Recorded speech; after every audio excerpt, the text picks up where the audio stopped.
सभी साथियों को इस ऐतिहासिक और भव्य कार्यक्रम के लिए बहुत बहुत बधाई देता हूं, शुभकामना देता हूं।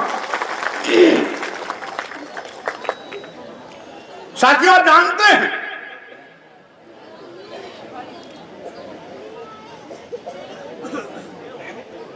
कि यहां आज हम शोषित बनकर के बैठे हुए हैं, लेकिन इतिहास इस बात का गवाह है कि हम इस देश के कभी शासक होते थे।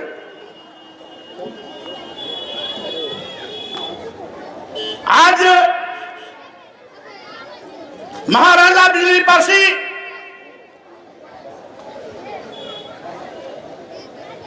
लखनऊ के बिजनौर में आज भी उनके किले का खंडहर हमारी गौरव गाथा का इतिहास बता रहा है।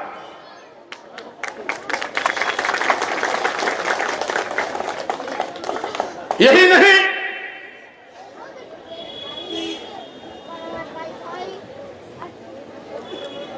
उन्नाव में महाराजा सातन पासी के किले का खंडहर हमारे शासक होने का गवाह आज भी बनकर के बोल रहा है। आज इस रायबरेली के रोहनिया में राजा माहे पासी के किले का खंडहर इस बात का गवाह है कि हम कभी हुक्मरान हुआ करते थे। जहां लखनऊ में किंग जॉर्ज मेडिकल विश्वविद्यालय बना हुआ है, यहां पर कभी लाखन पासी का किला होता था।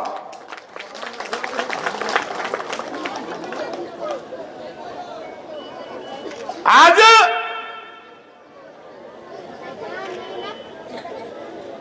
रायबरेली भी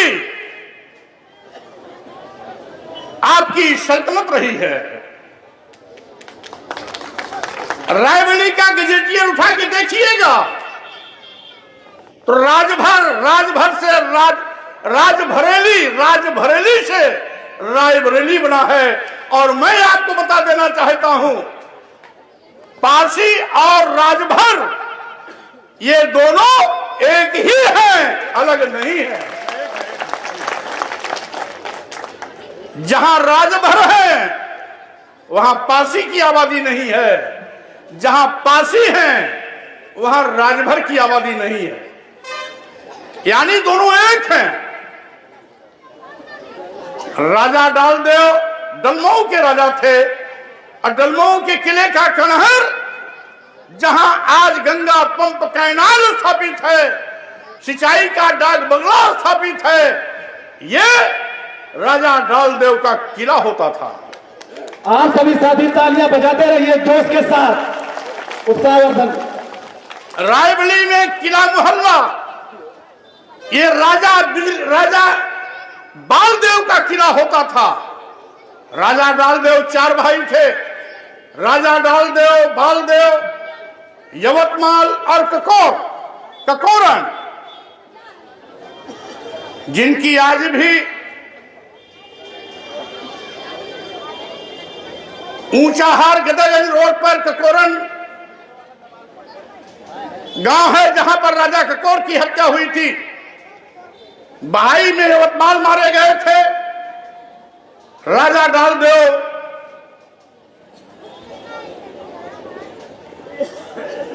की सल्तनत होली के दिन खत्म की गई थी और उसी दिन राजा बालदेव का भी सफाया हुआ था। लेकिन ये सब किले हमारी गौरव गाथा गा रहे हैं आज भी। यही नहीं, हरदोई में राजा हरदेव पासी और भरराइच में राजा सुहेलदेव, बाराबंकी का नाम भी राजा सुहेलदेव के आधार पर पड़ा। भरों की बंकी यानी भरों का किला, जिससे बाराबंकी से बाराबंकी हुआ। यही नहीं, की सल्तनत थी, भर से भरेली और भरेली से बरेली आज बन्नर का मुख्यालय है। इतिहास खुले देंगे तो इस मध्य भारत में लंबे अरसे तक पारसी समाज का साम्राज्य रहा है। राजा बिजली पारसी राजा पृथ्वीराज चौहान के समकालीन थे, जिनकी हुकूमत 11वीं 12वीं शताब्दी में थी। इसीलिए साथियों, भारतीय संविधान निर्माता बाबा साहब डॉक्टर अम्बेडकर कहते थे, अगर किसी कौम को गुलाम बनाना हो तो उसका इतिहास मिटा देते हैं लोग। लोगों ने, कलम के चोरों ने हमारे इतिहास को मिटाने की कोशिश की और साथ ही साथ कुछ चंद चतुर लोगों ने धर्म के नाम पर हमारे मान सम्मान के साथ खिलवाड़ किया और इस हुक्मरान कौमों को शोषित बना करके उस पर राज करना शुरू कर दिया। आप जानते हैं, इस देश में आज से लगभग 3000 साल पहले तथागत बुद्ध ने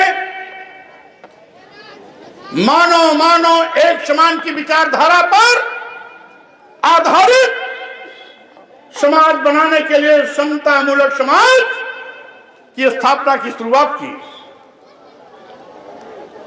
हमारे तमाम संतों, गुरुओं, महापुरुषों ने समय समय पर उस विचारधारा को आगे बढ़ाई।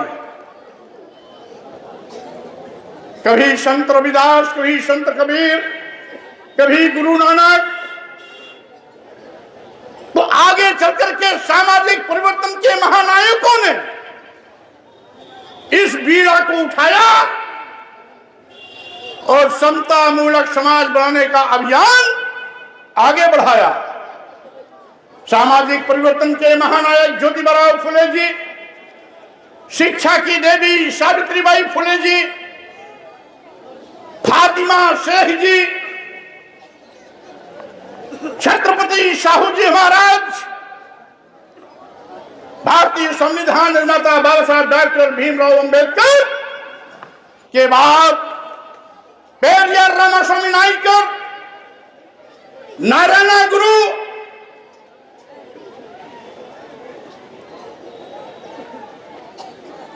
और महान संत गाडगे, जिनकी विरासत को आगे बढ़ाया सामाजिक परिवर्तन के महानायक बानवर कांशीराम जी ने,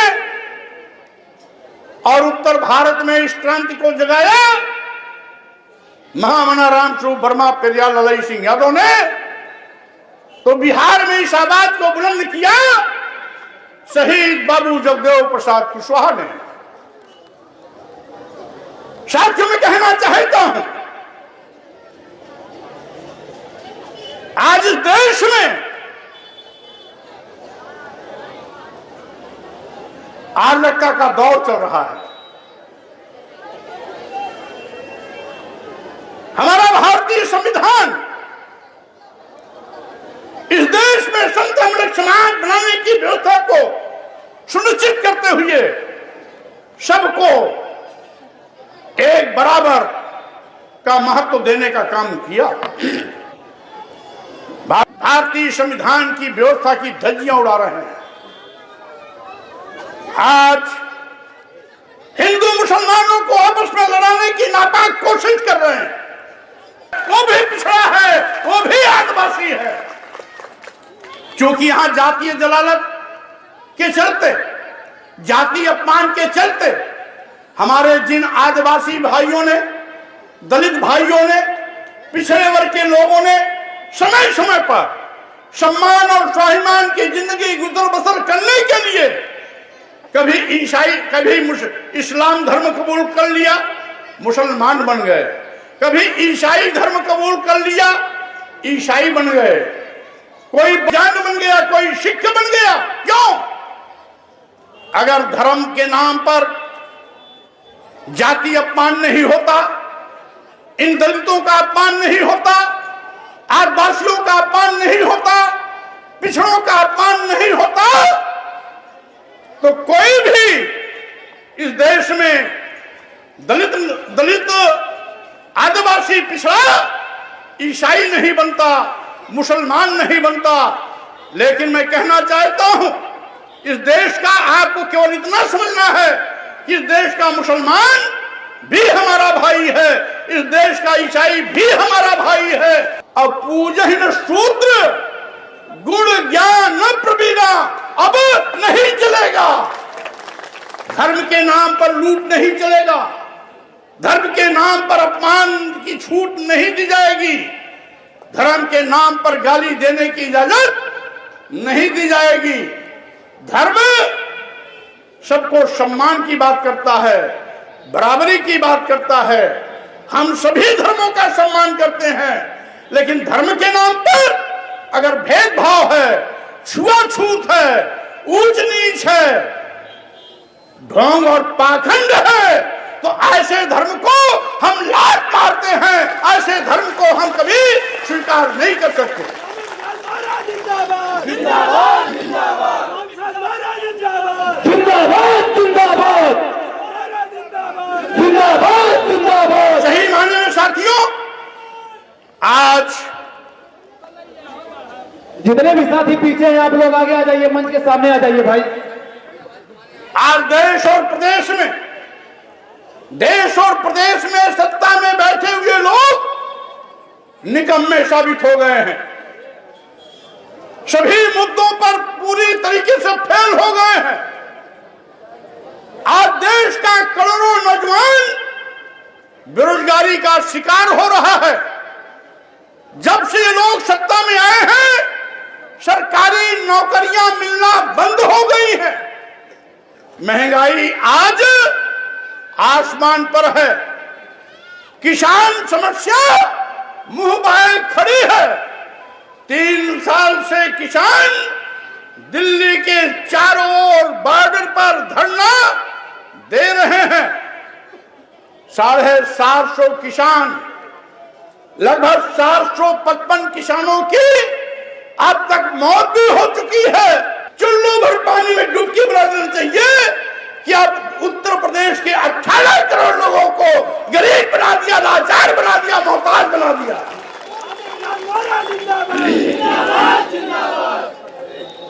और यही नहीं साथियों, आज विश्वविद्यालयों में शिक्षा महंगी की जा रही है। के मस्जिद बनाया गया था, आप देख लेना। ये जो कह रहे हैं कौन है? ये वही लोग हैं जो मुगल शासकों के यहां मंत्री और महामंत्री बनते थे, सलाहकार बनते थे। अगर महाराज अकबर मुगल शासक थे तो महाराज अकबर के शासन में ब्राह्मण समाज के बीरबल महामंत्री भी थे। उस समय उनकी आवाज क्यों नहीं निकली? उस समय तो मलाई खाने में मस्त थे।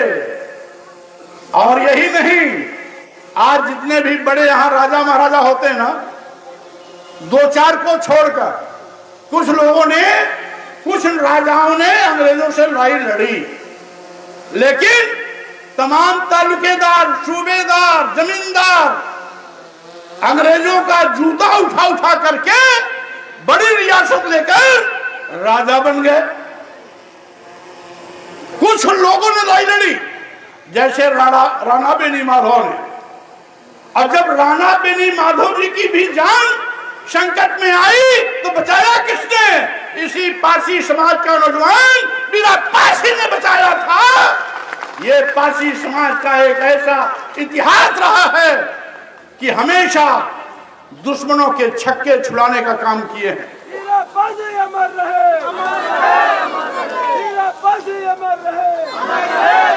यही नहीं, हमारे पारसी समाज के नौजवानों ने ही कमाल नहीं किया, पारसी समाज की हमारी बेटियों ने भी कमाल किया।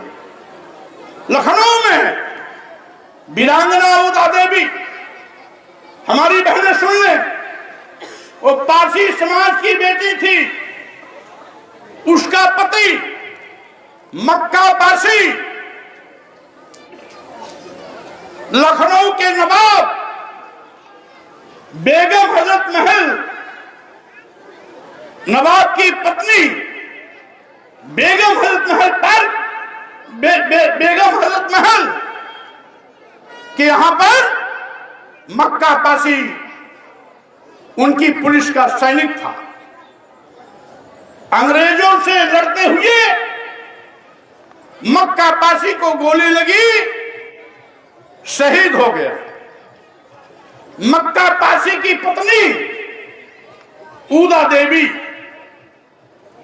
वो महिला पुलिस, उन्हीं के यहां महिला पुलिस थी। जब उसको पता लगा अंग्रेजों ने मेरे पति की हत्या कर दी, तो सिकंदराबाद चौराहे पर इमली के पेड़ पे चढ़ करके, हमारी बहनें सुने इतिहास को, एक उदा देवी ने 35 अंग्रेजों को गोली मारकर मिट्टी में मिला दिया, दफन कर दिया। वो उदा देवी है। उदा देवी अमर रहे, अमर रहे, उदा देवी अमर रहे, अमर रहे। अपने पति की मौत का बदला 35 अंग्रेजों को गोलियों से भूनकर मौत के घाट उतारा था। वो है वीरांगना उदा देवी, जो हमारी बेटी ने कमाल किया, उसको कोई और नहीं कर सकता है। इसे साथियों, मैं आपसे कहना चाहता हूं, वो देशद्रोही है, राष्ट्रद्रोही है, देश का दुश्मन है।